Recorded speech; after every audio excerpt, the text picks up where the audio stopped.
Your phone is listening to you. Organizations these days have all of their business up in yours, and it's not a surprise to see that they track everything we do. But how do they get this information? Why is it bad, and how does it affect us? In the current state of the internet, our attention becomes the product that these organizations sell to advertisers. Research suggests that Google made over $60 billion in ad revenue each quarter this past year. This means that most tech companies' greatest financial interest is in knowing who people are. Because of this, it is imperative that legislators provide privacy rights to consumers. Let's first examine how our data is taken. Yes, like I said earlier, our phones are really listening to us. In a news story from LMG, Linus Sebastian, a media figure, discussed how 404 Media had gotten their hands on a pitch deck from Cox Media Group. This same pitch deck cites Amazon, Google, and Meta as some of the company's major clients. When reached for comment by 404 Media, Meta and Amazon acknowledged their partnership with CMG, but denied participating in this active listening program and made vague statements about how partners who were found to have violated their standards would be reviewed. The active listening tool has honestly been something that a lot of people have already thought to exist, and now we just have proof of it. With technology like this in the hands of different organizations, this becomes very concerning.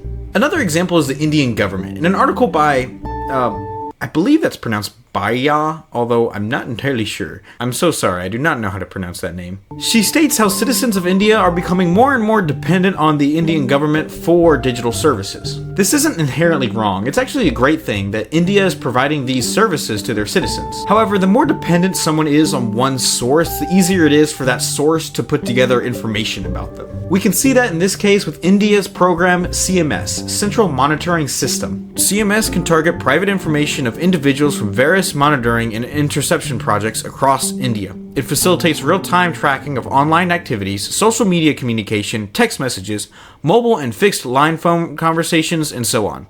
While this particular incident is isolated to India, this article also mentions that the NSA within the US and the General Communications Headquarters within the UK have similar unsettling surveillance-type technologies.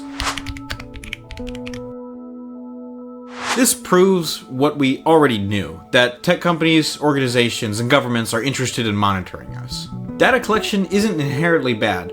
Most websites use HTTP cookies to remember us so that we can have dark mode and light mode saved in our browser and we can stay logged in, and convenience things like that.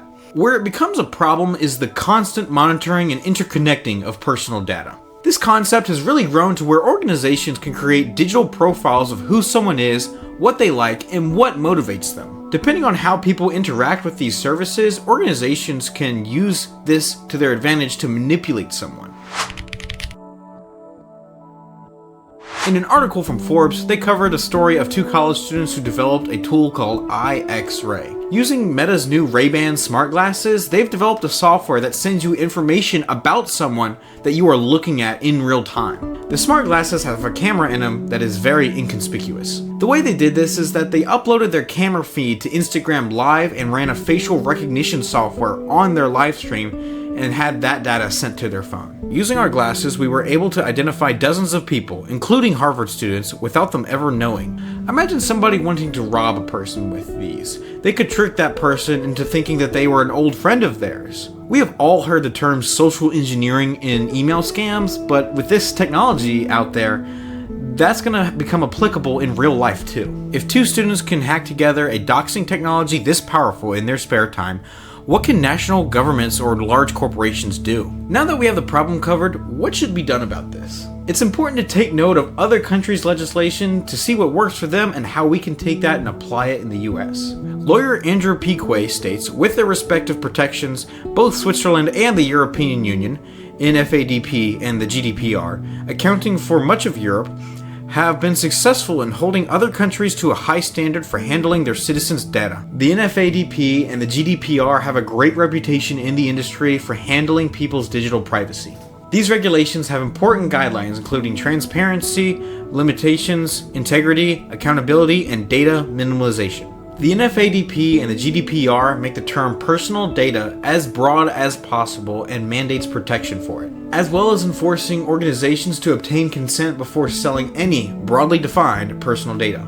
Currently, some states do actually have legislation on digital privacy, which is great. California has the California Consumer Privacy Act, the CCPA, and Virginia has the Virginia Consumer Data Protection Act, the VCDPA, which both are like the NFADP and GDPR. There are some federal laws that would cover the entirety of the United States, by definition, such as the wildly popular Child's Online Privacy Protection Act, COPPA, and a similarly wildly popular act, the Health Insurance Portability and Accountability Act, HIPAA. But these are for children's data and healthcare data particularly. There isn't a general data protection act. The Online Privacy Rights Act was introduced in 2023, but that didn't get anywhere, unfortunately.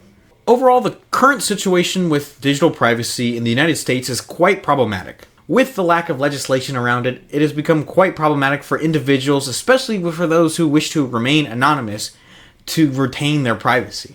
Organizations within the US are able to keep a broad, advanced profile of us beyond what is required. And there's not much in the way stopping them, especially if you don't live in California, Virginia, or similar states who've passed similar legislation. In today's world, it is impossible to maintain privacy if you ever plan on using technology. With that being said, technology is a key part of civilization, which is why it's important to advocate for digital privacy. Thanks for watching. Bye.